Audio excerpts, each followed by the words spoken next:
Assalamualaikum warahmatullahi wabarakatuh.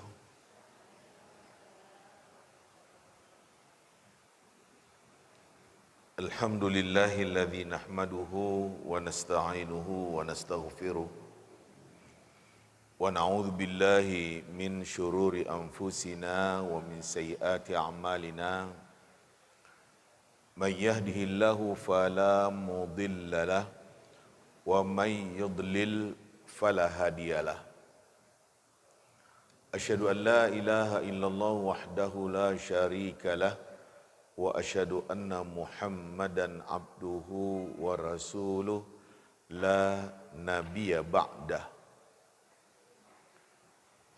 Ibu-ibu, bapak-bapak yang saya muliakan, syukur alhamdulillah kita panjatkan kepada Allah Subhanahu wa taala. Kembali kita bersama di dalam majelis ini, kita kaji agama untuk lebih meningkatkan pemahaman dan pengertian kita tentang agama ini. Pagi hari ini kita akan mengkaji babus sidq, bab benar ataupun jujur.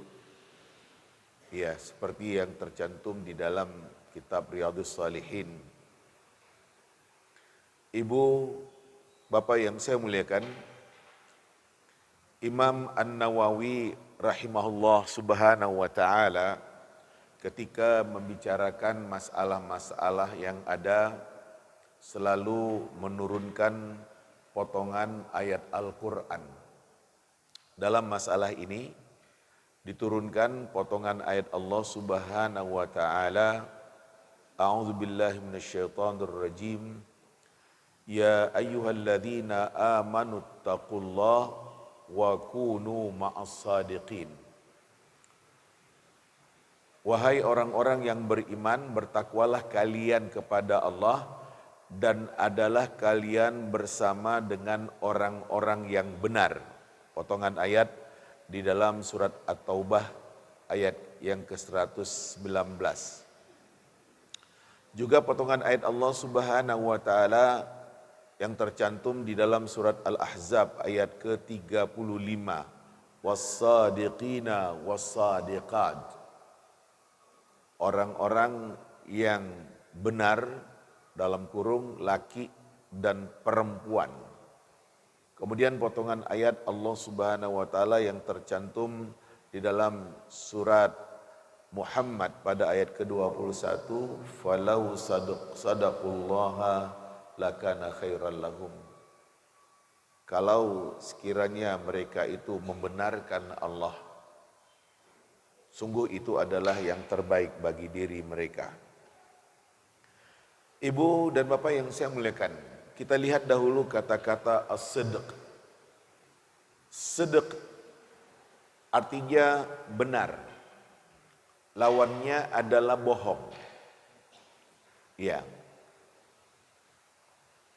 Orang yang kata-katanya atau ucapannya sesuai dengan kenyataan itu dikatakan sebagai orang yang benar.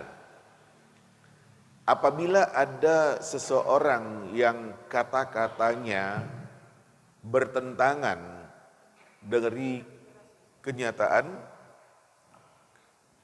maka orang itu dikatakan sebagai orang yang bohong. Jadi kalau kata-kata ucapan kita sama dengan kenyataan, maka kita dikatakan sebagai orang yang benar. Kalau kata-kata ataupun ucapan kita bertentangan, berlawanan, berbeda dengan kenyataan, itu dikatakan bohong.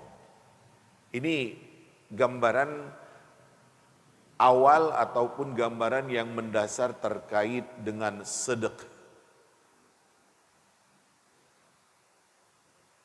Apabila seseorang itu ternyata ucapannya tidak sesuai dengan apa yang di dalam kenyataan, dia dikatakan sebagai orang yang bohong, dan bohong itu kita katakan dalam macam yang bermacam-macam. orang yang dia itu ria di dalam amal ibadahnya, dia itu bohong. Karena apa yang dilakukannya dari ibadah ataupun dari amal bukan dari kesadaran hatinya. Ya, jadi dia itu tidak benar ya dikala dia itu beribadah, dia itu beramal karena hatinya sendiri sebenarnya tidak. Orang-orang yang musyrik itu ya, dia itu juga bohong. Karena dia itu tidak ya mentauhidkan Allah Subhanahu wa taala. Orang-orang yang munafik dikatakan juga bohong karena apa yang dikatakannya ternyata tidak ada di dalam ya kenyataan hidupnya.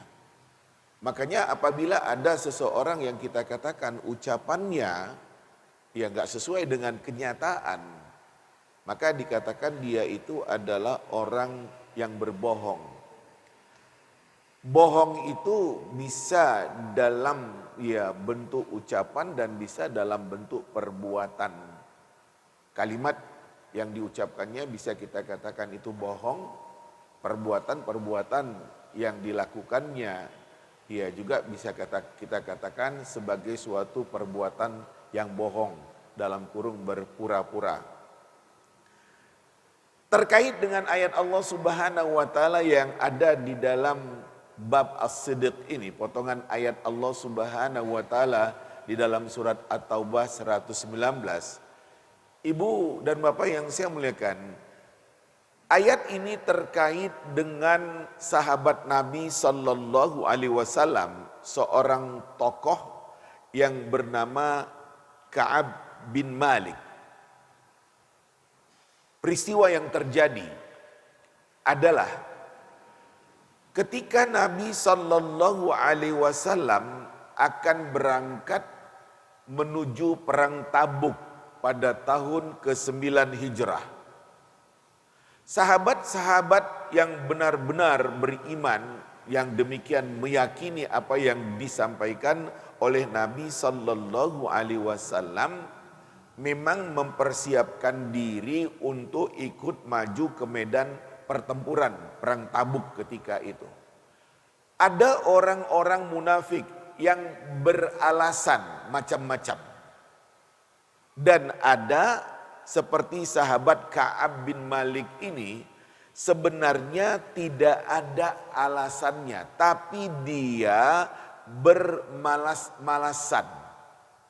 Sampai akhirnya Nabi Shallallahu Alaihi Wasallam berangkat dan kemudian pulang kembali ketika ya orang-orang munafik beralasan dengan alasan macam-macam yang intinya mereka berbohong kepada Nabi Shallallahu Alaihi Wasallam, sementara sahabat Ka'ab bin Malik tidak berani untuk berbohong. Tidak berani untuk berbohong. Ya, dia sahabat Ka'ab bin Malik ini bersama dengan dua sahabat lainnya yang bernama Hilal bin Umayyah dan Murarah bin Ar-Rabi', ujungnya diboikot oleh Nabi Sallallahu Alaihi Wasallam. Nabi tidak mau ngomong dengan ketiga sahabat ini, ya, sahabat Ka'ab bin Malik, sahabat Hilal bin Umayyah, dan sahabat Murarah bin Rabi'. Diboikot oleh Nabi SAW.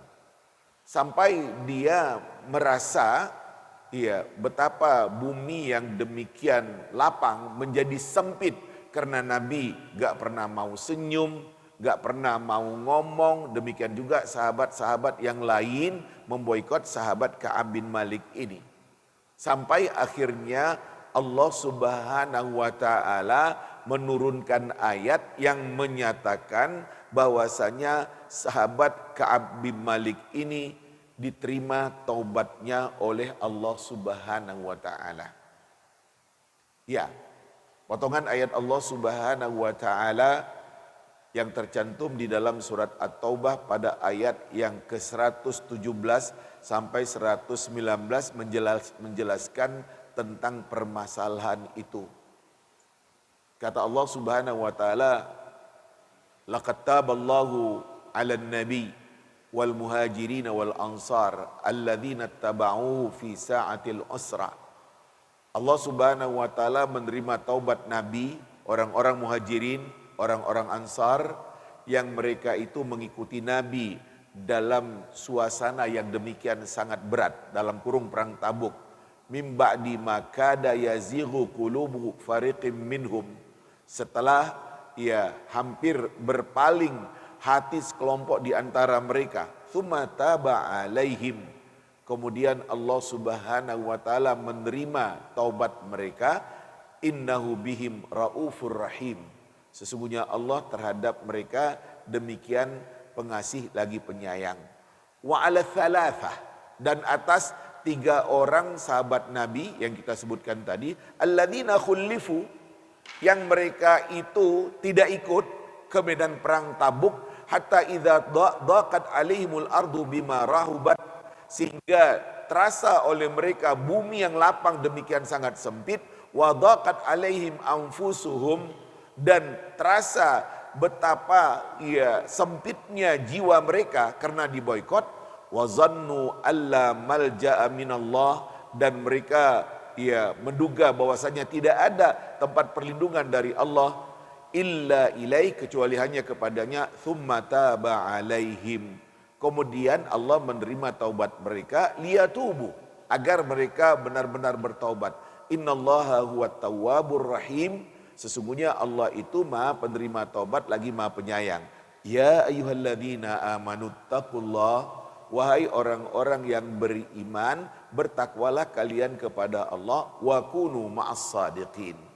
Jadilah kalian bersama dengan orang-orang yang benar. Kesimpulannya, Ibu dan Bapak yang saya muliakan, kalau orang munafik mau berbohong, beralasan macam-macam kepada Nabi SAW, karena gak ikut dengan Nabi dalam perang Tabuk itu, sementara sahabat Ka'ab bin Malik gak berani. Gak berani berbohong kepada Nabi SAW karena kekhawatirannya kalau nanti dibukakan oleh Allah Subhanahu wa taala kebohongannya. Itulah gambarannya, kendati pun sahabat Ka'ab bin Malik diboikot oleh Nabi SAW bersama dengan sahabat Hilal bin Umayyah dan Murarah bin Rabi'. Tapi dia tidak mau berbohong kepada Nabi Sallallahu Alaihi Wasallam. Itu yang dikatakan oleh Allah di dalam potongan ayat yang dicantumkan oleh Imam An-Nawawi tadi. Wahai orang-orang beriman, bertakwa kalian kepada Allah, dan jadilah kalian bersama dengan orang-orang yang benar. Jangan ikut-ikutan dengan orang yang bohong itu. Kalian harus ada bersama dengan orang yang benar. Dan sahabat Ka'ab bin Malik menempatkan dirinya bersama dengan sahabat-sahabat lainnya yang gak pernah berani berbohong kepada Nabi Sallallahu Alaihi Wasallam.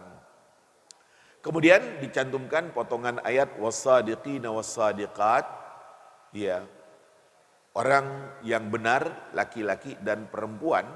Ini dalam potongan ayat di dalam surat Al-Ahzab 35, demikian banyak Allah Subhanahu wa taala menyebutkan tentang orang-orang yang beriman dengan kebaikannya. Allah Subhanahu wa taala menyebutkan tentang orang-orang beriman dengan kebaikannya.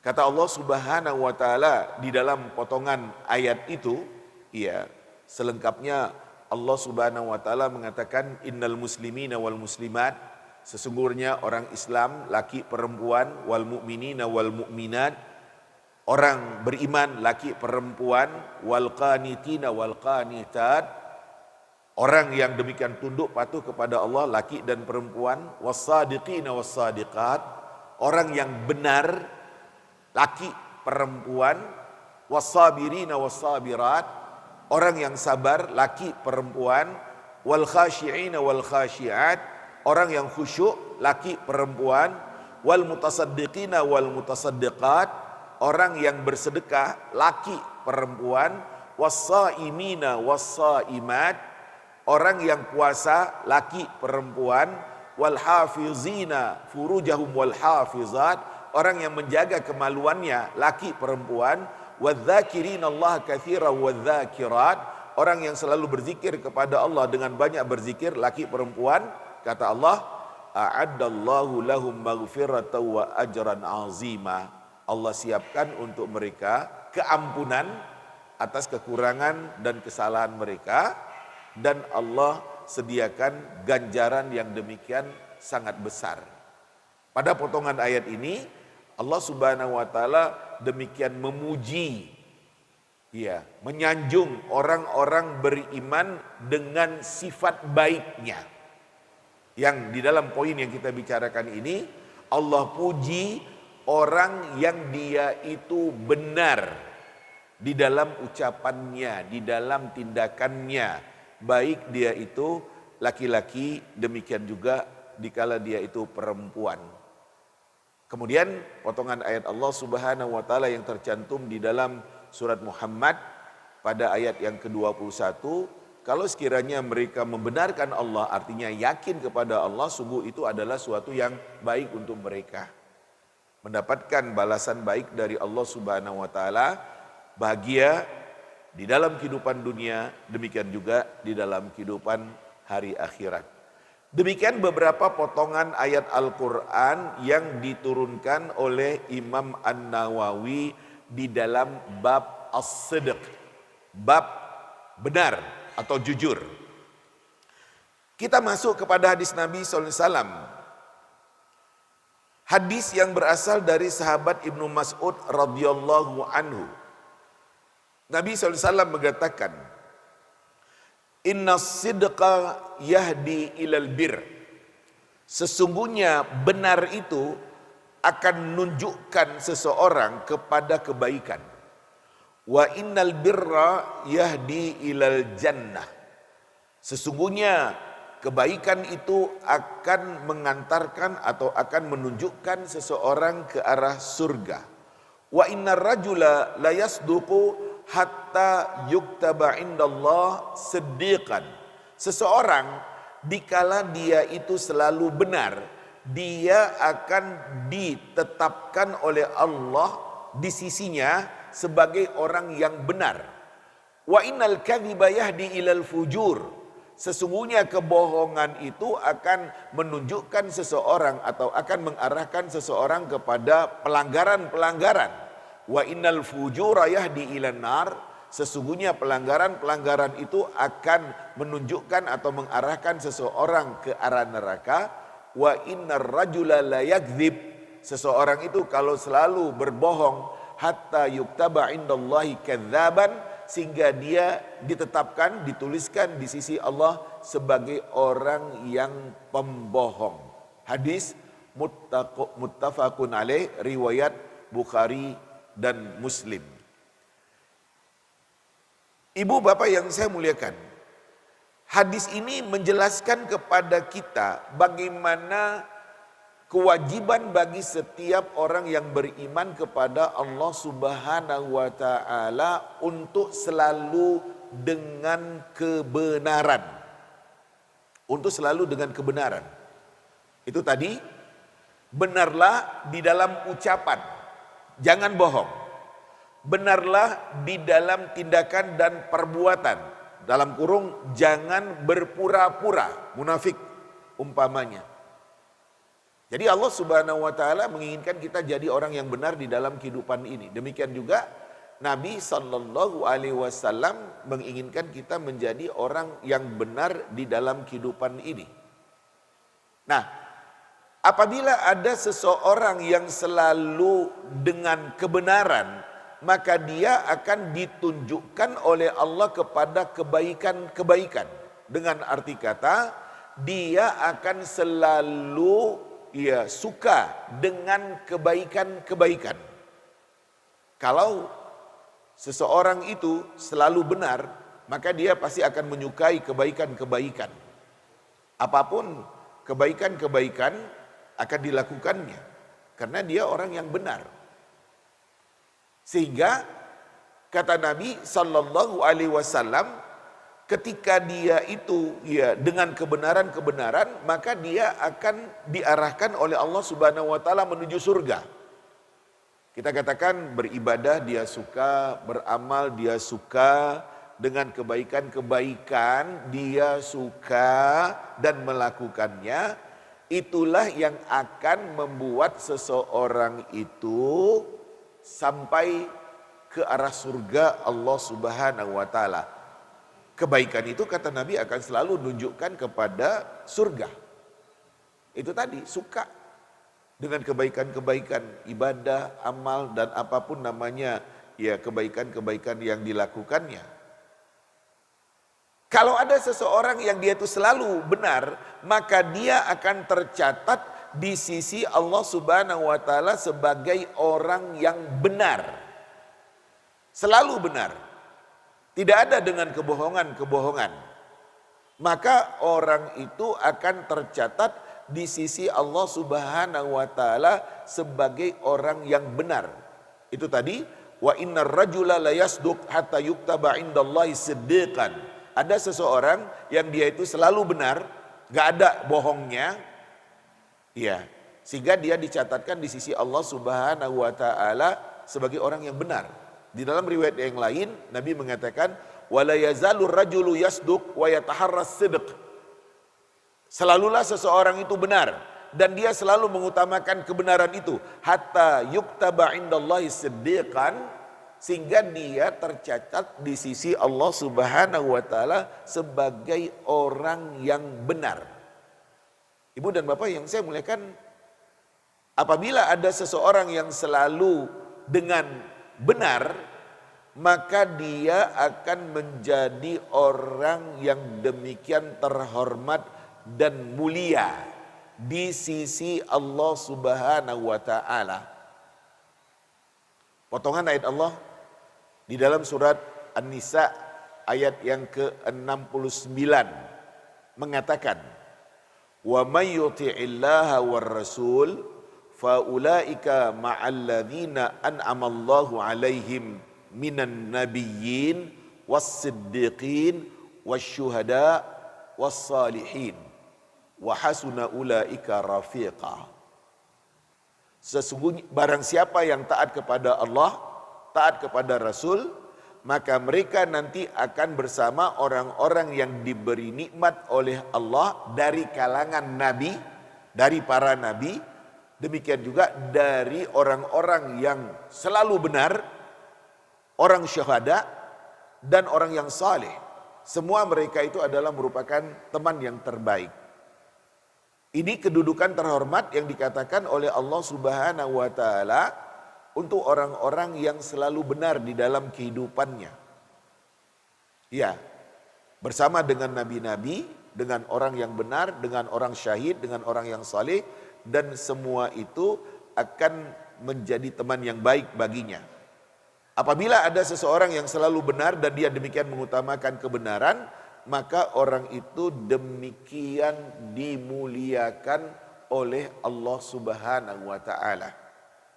Ibu dan Bapak yang saya muliakan, kalau kita perhatikan sahabat Abu Bakar As-Siddiq selalu benar dan membenarkan apa yang dikatakan oleh Nabi sallallahu alaihi wasallam. Abu Bakar Siddiq selalu benar. Tidak ada dengan kebohongan-kebohongan.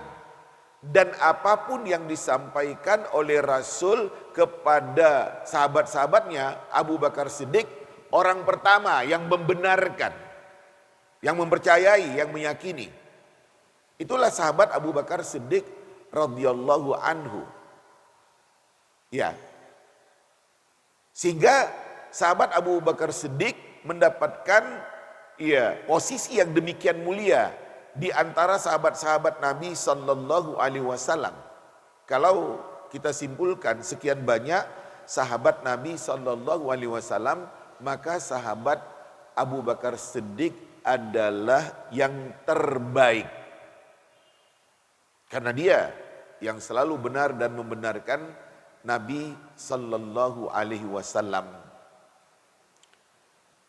Ibu dan Bapak yang saya muliakan, Nabi sallallahu alaihi wasallam menyuruh kita untuk selalu benar dan melarang kita jangan dengan kebohongan.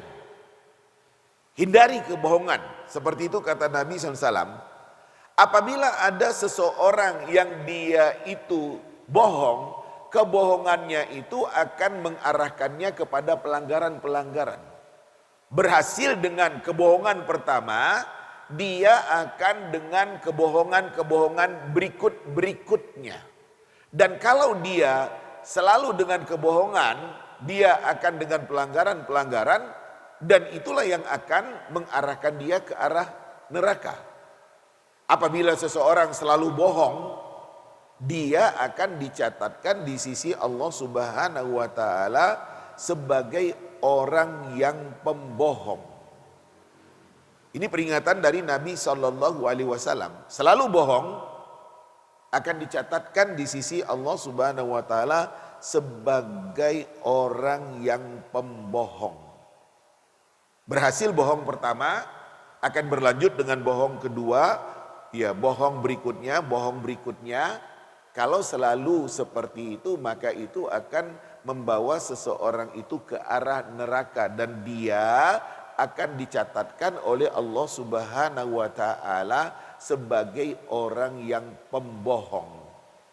Ibu dan Bapak yang saya muliakan, bohong tidak boleh, dilarang. Ya, ketegasan hukum tentang bohong dilarang, tidak boleh. Ada hadis Nabi sallallahu alaihi wasallam yang memberikan pengecualian tentang berbohong. Ada 3 hal yang dibolehkan berbohong. Pertama, dalam suasana perang. Perang itu adalah dengan tipu daya, ada kebohongan di situ. Yang kedua, dikala seseorang mendamaikan 2 orang yang berselisih, bermusuhan. Yang ketiga, percakapan antara seorang suami dengan istrinya, ya, istri dengan suaminya demi untuk kebaikan. Jadi, di suatu saat ya suami berbohong kepada istrinya atau istri berbohong ya terhadap suaminya demi kebaikan, itu dibenarkan. Hanya 3 ini. Hanya 3 ini.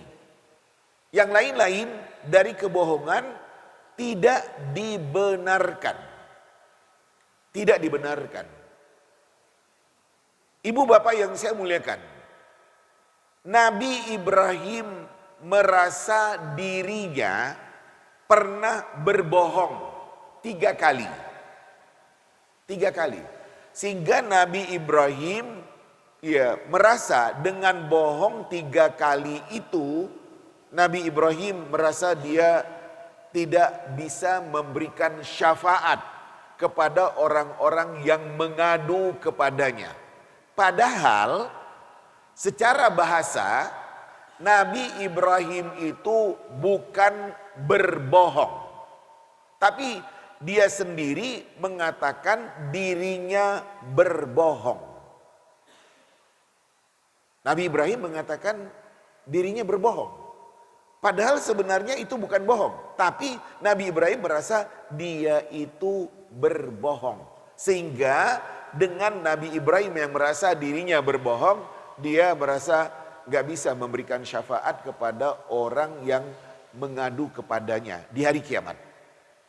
Nah, ibu bapak yang saya muliakan, berbohongnya Nabi Ibrahim di dalam ungkapan bahasa Arab disebut dengan tauriyah. Tauriyah. Tauriyah itu adalah ya mengartikan atau memaksudkan kata-kata atau kalimat bukan kepada makna aslinya. Jadi dialihkan dari kata atau kalimat yang asli, dimaksudkan kepada kalimat yang lain. Nah, Nabi Ibrahim yang merasa dirinya berbohong Pertama, ketika dia diajak untuk ikut di dalam suatu perayaan kaumnya ketika itu, dia mengatakan kepada orang-orang, ini saqim, saya ini sakit. Bukanlah Nabi Ibrahim sakit fisik, enggak. Tapi Nabi Ibrahim sakit hati karena kaumnya tidak mau diingatkan dengan penyembahan berhala yang mereka lakukan. Ya sehingga akhirnya kemudian Nabi Ibrahim menghancurkan berhala-berhala itu. Ketika Nabi Ibrahim ditangkap, dan dipertanyakan, kamukah yang melakukan hal ini kepada berhala-berhala yang ada? Nabi Ibrahim mengatakan, bukan, yang melakukannya tuh yang paling besar itu. Karena dia yang menggantungkan kapak di leher berhala yang paling besar. Dia nggak mau ditandingi. Ini yang kedua. Yang ketiga, ketika Nabi Ibrahim bersama dengan istrinya Sarah ke Mesir, Ibrahim wanti-wanti Sarah, kalau ada orang yang bertanya tentang dirinya, katakan, ya kamu adalah saudara saya, kata Ibrahim kepada istrinya. Karena kalau Sarah mengatakan dirinya adalah istri dari Nabi Ibrahim, maka dia pasti akan diambil oleh raja yang berkuasa ketika itu di Mesir. Nabi Ibrahim merasa 3 kali berbohong, padahal itu sebenarnya bukan berbohong. Mengalihkan kata, mengalihkan kalimat kepada makna yang bukan sebenarnya. Ini gambaran yang diceritakan kepada kita, betapa yang namanya bohong itu tidak benar kecuali pada 3 hal. Dan kemudian kalau ada kata-kata ataupun kalimat yang dialihkan kepada makna yang lain, itu sebenarnya bukan bohong. Itu di dalam bahasa Arab dikatakan tauriyah. Saya contohkan, para jamaah yang saya muliakan, saya contohkan kalimat ketika ada seseorang melihat kita siap-siap dengan tas umpamanya, kemudian dia tanya, orang itu tanya, mau musafir? Mau musafirkah? Iya. Musafir. Tapi musafir bukan musafir jarak jauh, musafir jarak dekat. Nah kan itu.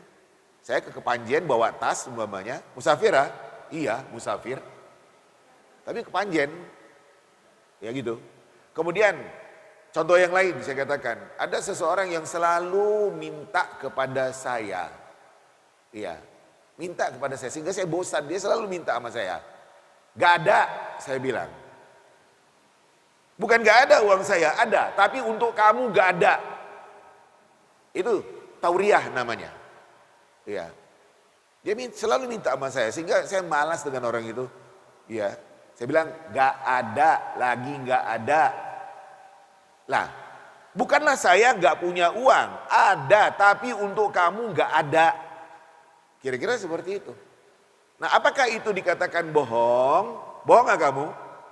Kalau dalam bahasa Arab dikatakan itu bukan bohong. Itu adalah tauriyah, mengalihkan kata ataupun kalimat kepada makna yang lain ataupun pengertian yang lain. Itu makanya tegas di dalam agama tidak boleh bohong, karena kalau selalu berbohong itu akan membuat seseorang itu dengan pelanggaran-pelanggaran, dan kalau seperti demikian maka dia akan terarah menuju ke arah neraka, dan orang itu akan dicatatkan oleh Allah Subhanahu wa taala sebagai orang yang pembohong. Nah, Ibu, Bapak yang saya muliakan, di dalam kehidupan kita sekarang ini banyak terjadi kebohongan-kebohongan. Berita-berita bohong. Banyak. Makanya jangan terlampau cepat percaya dengan berita yang ada di sosial media itu. Belum tentu benar. Orang jelek-jelekkan orang, suaranya dipotong-potong, fotonya direkayasa, dan lain-lain sebagainya. Loh, ada loh. Tapi kan ternyata ya tidak asli, tidak sebagaimana mestinya.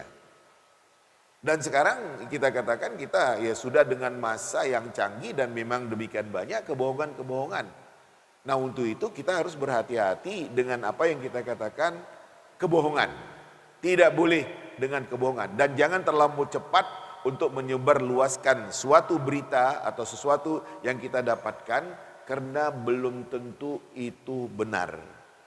Cukuplah kita yang tahu, cukuplah kita yang pernah mendengar atau melihat, dan jangan terlampau cepat ya menyebarluaskan berita yang kita katakan belum tentu benar, karena di dalam kehidupan kita sekarang ini banyak kebohongan-kebohongan.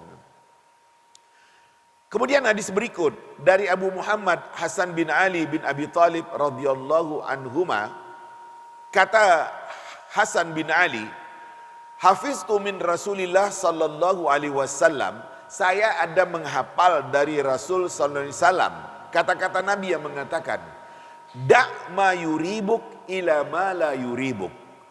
Tinggalkan sesuatu yang meragukan kamu kepada sesuatu yang tidak meragukan kamu. Fa inna sidqa tuma'ninah. Benar itu adalah suatu ketenangan. Wal kadhib ribah. Sementara kebohongan itu adalah kebimbangan. Ini kata Hasan bin Ali menangkap apa yang dikatakan oleh Rasulullah SAW. Da' ma yuribuk ila ma la yuribuk. Tinggalkan sesuatu yang meragukan kamu kepada sesuatu yang kamu gak ragu. Ini prinsip yang harus ada di dalam kehidupan kita. Kalau ada sesuatu yang meragukan, tinggalkan itu. Jangan teruskan.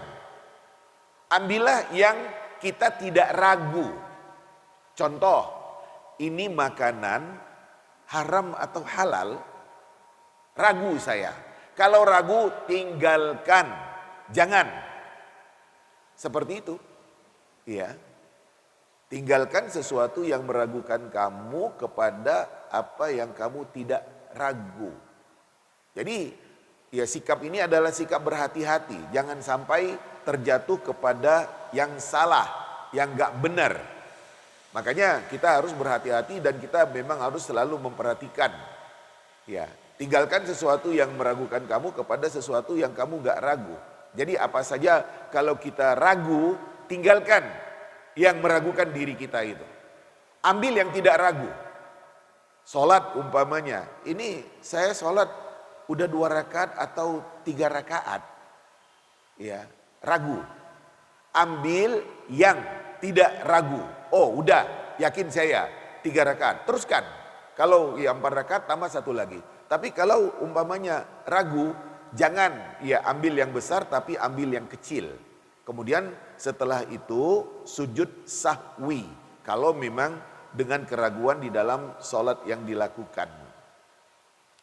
Ibu dan Bapak yang saya muliakan, pada poin kebenaran yang dikatakan di dalam hadis Nabi ini, Nabi mengatakan, fa inna sidqa tuma'ninah. Benar itu adalah ketenangan. Wal kadhib ribah. Sementara bohong itu adalah kebimbangan. Kalau saya benar, maka saya akan tenang.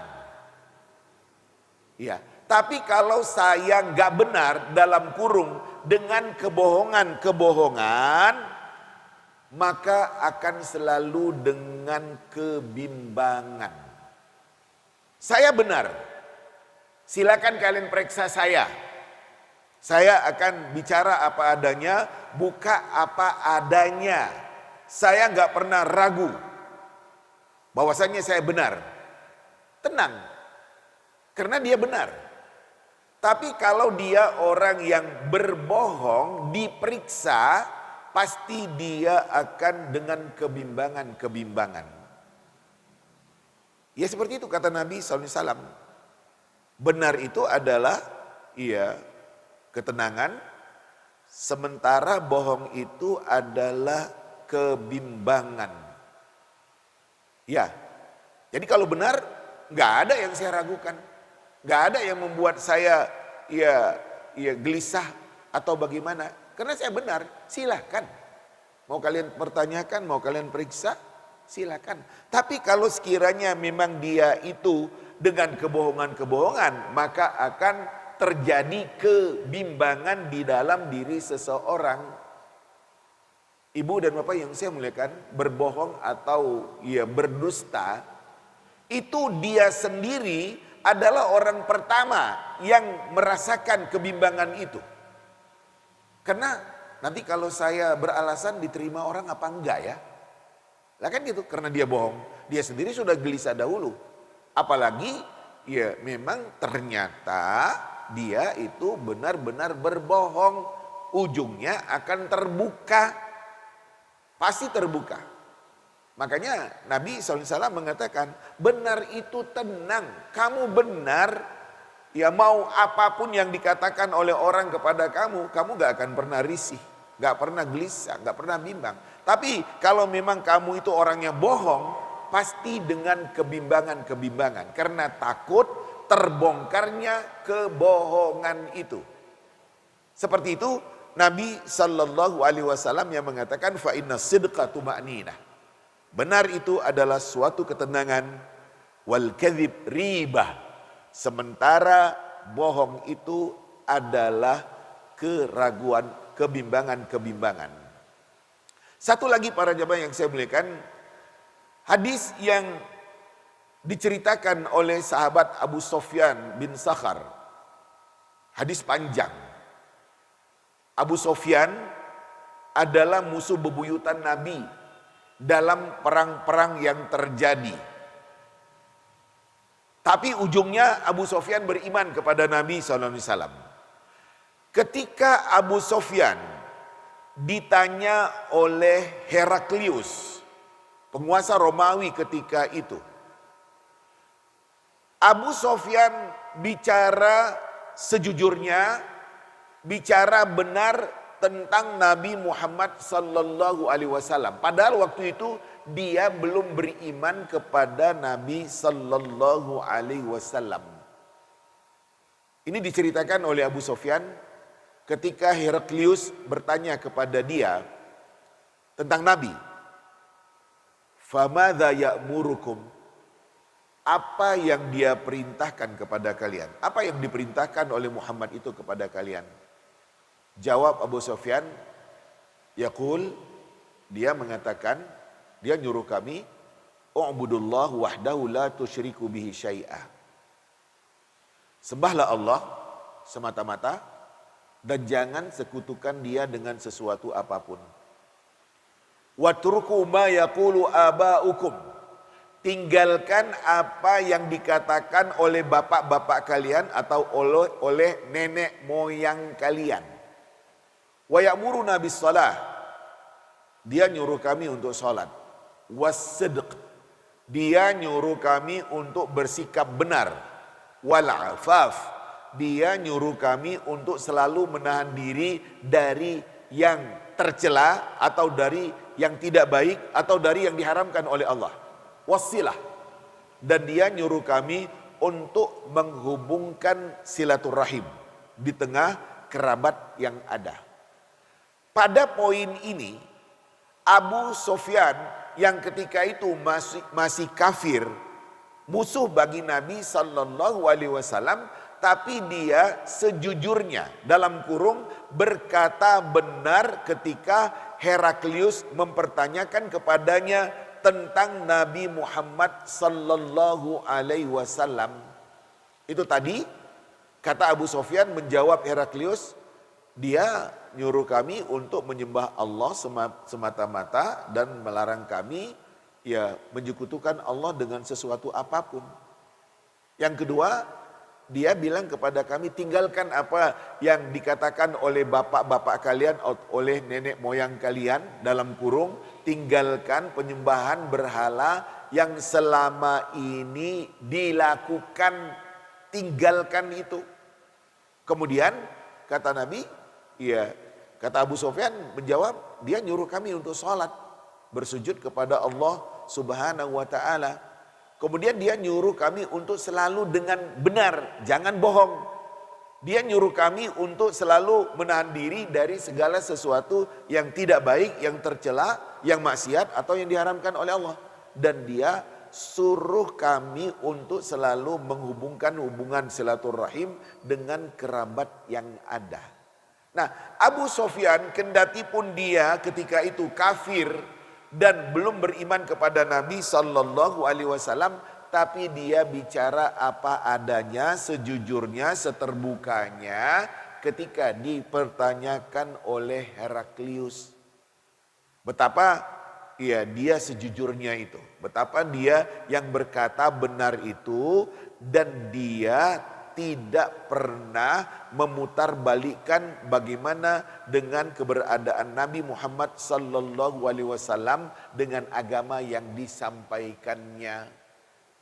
Nah, ibu dan bapak yang saya muliakan, ya sejarah menampakkan betapa yang namanya ya Abu Sufyan akhirnya beriman kepada Nabi Sallallahu Alaihi Wasallam, dan kemudian ya dia menjadi sahabat Nabi dan mendapatkan penugasan-penugasan dari Nabi Sallallahu Alaihi Wasallam setelah dia beriman kepada Nabi ya pada akhir-akhir masa kehidupan Nabi. Karena Abu Sufyan baru masuk Islam pada waktu penaklukan kota Mekah di tahun ke-8 Hijrah. Sebelum-sebelumnya dia adalah musuh Nabi Sallallahu Alaihi Wasallam. Ibu bapak para jamaah yang saya muliakan, ini beberapa hadis Nabi Sallallahu Alaihi Wasallam ya, dan masih banyak hadis-hadis Nabi Sallallahu Alaihi Wasallam yang lain yang terkait bagaimana kita di dalam kehidupan kita sehari-hari kita harus menjadi orang yang benar. Saya memperjelas ayat Allah Subhanahu wa taala yang tercantum di dalam surat At-Taubah 119 tadi. Ya ayyuhalladzina amanu taqullah wa kunu ma'as sadiqin. Wahai orang-orang yang beriman, bertakwalah kalian kepada Allah Subhanahu wa taala dan adalah kalian bersama dengan orang-orang yang benar. Ini gambaran ayat demikian umum, kendati pun kasusnya tadi terkait dengan Ka'ab bin Malik yang gak mau berbohong kepada Nabi Sallallahu Alaihi Wasallam, tapi cakupan dari ayat Allah Subhanahu Wa Taala ini demikian sangat luas. Perhatikan kembali ayat Allah itu. Hei orang-orang beriman, bertakwalah kalian kepada Allah dan adalah kalian bersama dengan orang-orang yang benar. Di dalam kehidupan kita, kalau kita tahu ini yang benar, maka kita harus bersama dengan orang yang benar itu. Dan kalau kita tahu ini tidak benar, jangan ikut-ikutan bersama dengan orang itu dan jangan bela orang itu. Benar itu bagaimana? Pertama, benar ya seperti yang dikatakan oleh Allah dan Rasul di dalam ayat dan di dalam hadis Nabi SAW. Apa yang dikatakan agama itu benar. Kemudian apa yang dikatakan oleh akal sehat kita itu benar. Apa yang dikatakan oleh hati nurani kita. Tiga ini adalah gambaran kebenaran. Ya, hati nurani kita bisa kita tanya dan dia bisa menjawab benar atau tidak benar. Akal pikiran sehat kita bisa kita tanya dan dia akan menjawab benar atau tidak benar. Apalagi kalau kita tanya kepada agama, ya, maka agama akan memberikan kepastian. Ini benar, ini tidak benar. Nah, di dalam kehidupan kita, kalau kita ketahui itu benar, ikut bersama dengan orang-orang yang benar. Kalau itu tidak benar, jangan ikut. Contoh, kesyirikan adalah tidak benar. Jangan ikut-ikutan membela kesyirikan itu. Ada bersama dengan orang-orang yang menghidupkan kesyirikan itu. Ya, kezaliman itu tidak benar. Jangan bela orang-orang yang zalim itu. Kebohongan itu tidak benar. Jangan bersama dengan mereka. Jadi apa yang kita katakan? Ini gak benar. Jangan ikut. Ya di dalam kehidupan kita bisa melihat. Ya kalau dari aliran pemikiran. Seperti umpamanya sekularisme yang memisahkan ya kehidupan dari agama. Ya, artinya soal kehidupan gak usah bicara agama. Agama sholat saja, puasa saja, zakat, haji saja, titik. Gak usah bicara tentang ekonomi, tentang politik, tentang hukum, tentang ya bermacam-macam yang ada. Apa yang ada di dalam pemahaman sekularisme tidak benar. Jangan bela orang-orang yang dengan pemikiran sekularisme yang memisahkan ya kehidupan ini dari agama. Pemahaman liberalisme yang menyampingkan ayat yang sudah demikian jelas, yang menyampingkan hadis Nabi yang sudah demikian jelas, karena memperturutkan kebebasan berpikir tanpa batas. Jangan ikut fahami itu. Kalau ayat sudah mengatakan, ini dia kata Allah Subhanahu wa taala. Hadis mengatakan, ini kata Nabi. Ikut apa yang dikatakan oleh Allah dan apa yang dikatakan oleh Nabi. Ya, orang-orang liberalisme yang hanya mengandalkan akal semata dan menyampingkan nas-nas ayat dan nas-nas hadis Nabi, seperti mereka mengatakan gak ada itu siksa kubur, gak ada itu nikmat kubur, siksa kubur itu hanya nakut-nakuti saja. Ya, nikmat kubur itu hanya iming-iming, gak ada.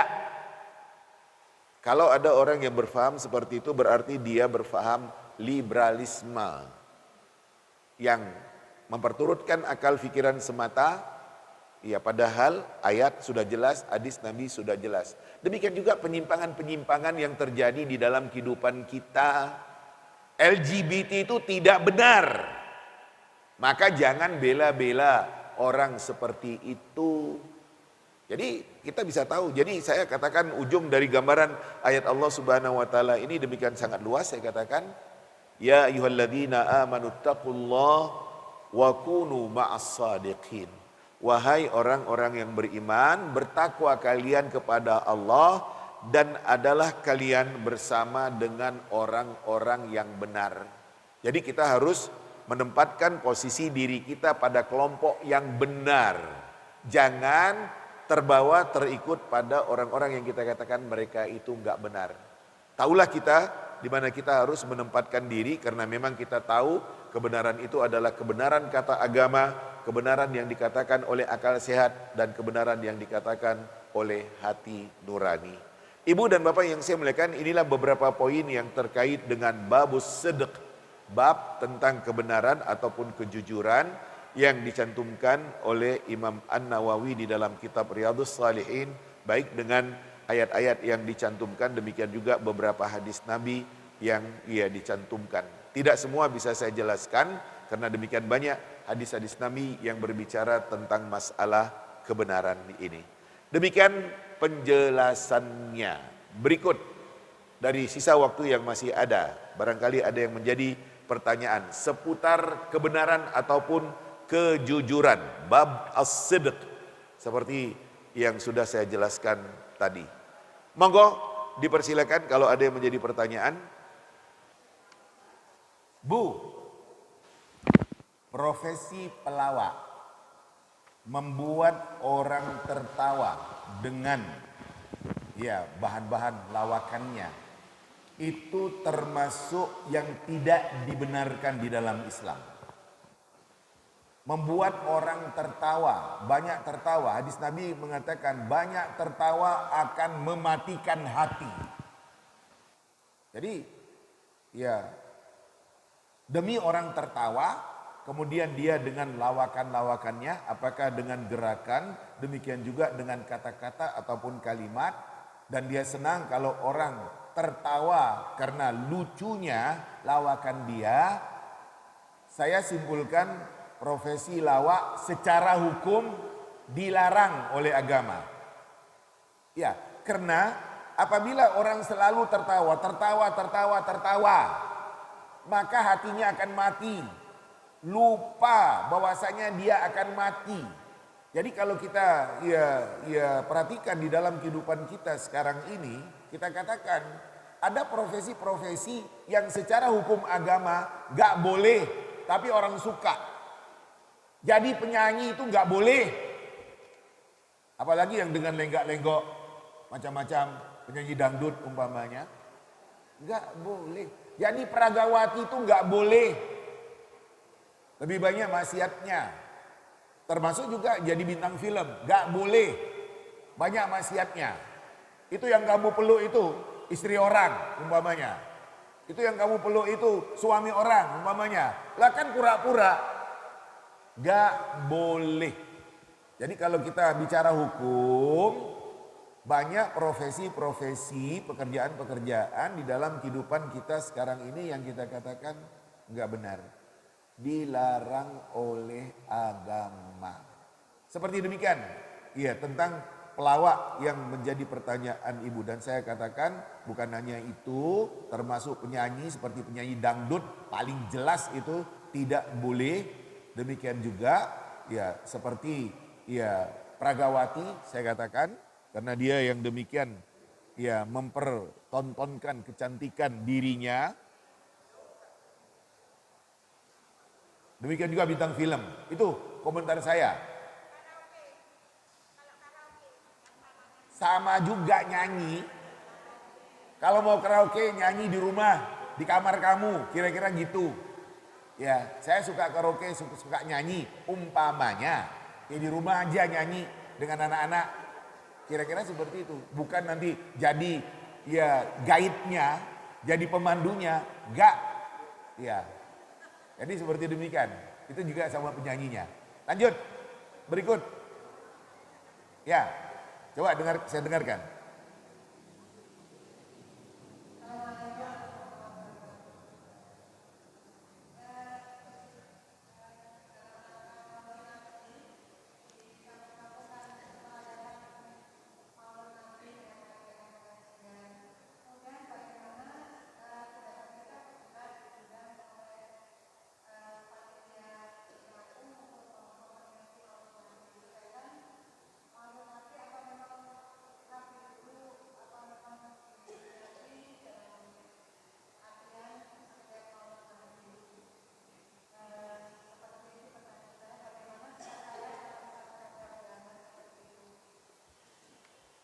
Ibu bapak yang saya muliakan, adanya perayaan-perayaan Islam di tanah air kita adalah merupakan budaya yang sudah demikian.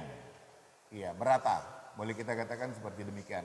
Peringatan Maulid Nabi, Isra Mi'raj, ya, dan lain-lain dari peringatan Hari Besar Islam. Saya katakan, kalau di dalam Maulid itu hanya sebatas pengajian, menjelaskan bagaimana keberadaan Nabi dari sejak lahir dan berikutnya, itu kan sejarah yang akan ya membuat kita faham dan mengerti bagaimana tentang Rasul. Tapi kan itu hanya sepenggal kecil dari perjalanan hidup Nabi SAW. Nabi tidak pernah menyuruh untuk memperingati hari kelahirannya. Sahabat tidak pernah memperingati hari kelahiran Nabi Sallallahu Alaihi Wasallam. Gak pernah. Tapi itu muncul ada di dalam kehidupan masyarakat, termasuk di tanah air kita ini. Saya menilai itu hanya sebagai budaya. Kalau semata-mata menjelaskan tentang bagaimana sejarah hidup Nabi Sallallahu Alaihi Wasallam, lah itu kan bagian dari sirah an-nabawiyah. Iya. Bagian dari sirah an-nabawiyah. Yang paling penting kita ini seharusnya mempelajari sirah an-nabawiyah. Kalau ya yang namanya peringatan hari besar Islam itu kan hanya sebatas seremonial, hanya sesaat. Dan kemudian apa sesudah itu? Saya katakan kita dikala mempelajari tentang Rasul dalam kurung, kalau materi pelajarannya adalah sirah an-nabawiyah, sejarah hidup dan perjuangan Rasul, itu akan membawa kita kepada mencintai Nabi. Dan kalau kita mencintai Nabi SAW, maka kita akan meneladani Nabi. Dan kalau kita meneladani Nabi, maka apa yang dikatakan dan apa yang diajarkan oleh Nabi akan kita lakukan. Peringatan Maulid sampai larut malam, subuh gak bangun umpamanya. Lah kan gak benar. Iya, kan gak benar. Jadi ya model-model seperti itu. Ada apa setelah Maulid Nabi? Nah kan? Itu saya katakan tadi. Peringatan Maulid Nabi dengan ceramah Ustadz sampai larut malam, kemudian subuh nggak bangun. Nah kan nggak benar seperti itu. Jadi kalau hanya sebatas sirah nabawiyah dalam kurung sejarah hidup Nabi, saya katakan ya nggak apa-apalah. Tapi itu hanya sebatas budaya dan seremonial. Tapi hendaknya kita lebih mendalami tentang kehidupan Nabi SAW. Oh saya yang ngadiri peringatan Maulid di kampung boleh, nggak jadi masalah. Saya katakan sebab di situ ada syiar agama. Tapi berikut setelah Maulid Nabi perlu menjadi perhatian kita. Berubahkah kamu setelah peringatan Maulid Nabi? Apakah kamu memang ya menjadikan Nabi itu sebagai teladan yang akan diikuti? Jadi bukan hanya sebatas Maulid Nabi, kemudian gak ada apa-apa berikutnya. Kita harus yang menjadikan Nabi itu sebagai uswatun hasanah, teladan yang terbaik. Karena memang Nabi itu ditargetkan oleh Allah seperti itu kepada kita yang mengaku beriman kepadanya. Ya, demikian tentang peringatan Maulid Nabi yang menjadi pertanyaan. Selanjutnya, monggo. Salam.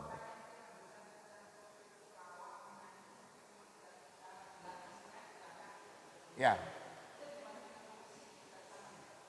Nah, para jamaah yang saya muliakan, kalau kita mendudukkan musik.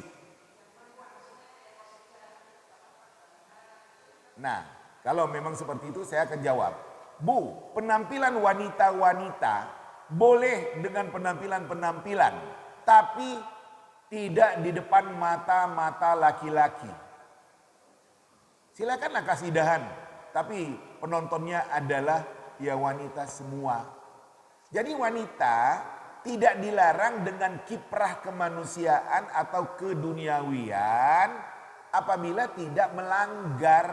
Saya selalu contohkan, renang bagi perempuan boleh, tapi di kolam renang yang di situ tidak ada mata laki-laki. Berenanglah, saya suka renang.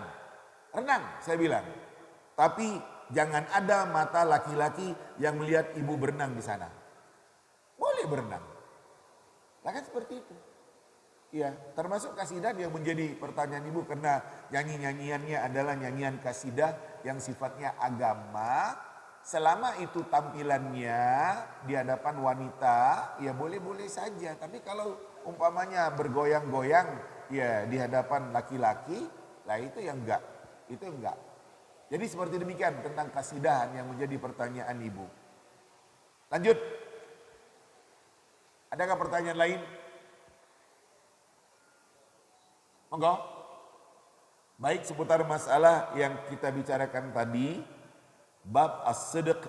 Demikian juga masalah-masalah keagamaan yang mungkin menjadi pertanyaan bagi ibu-ibu. Adakah?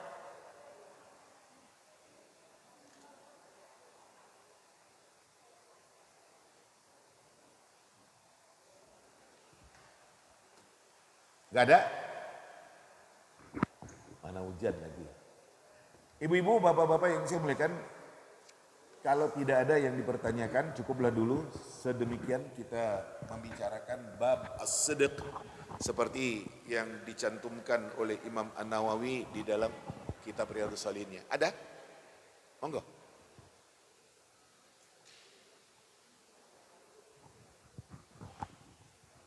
Silakan.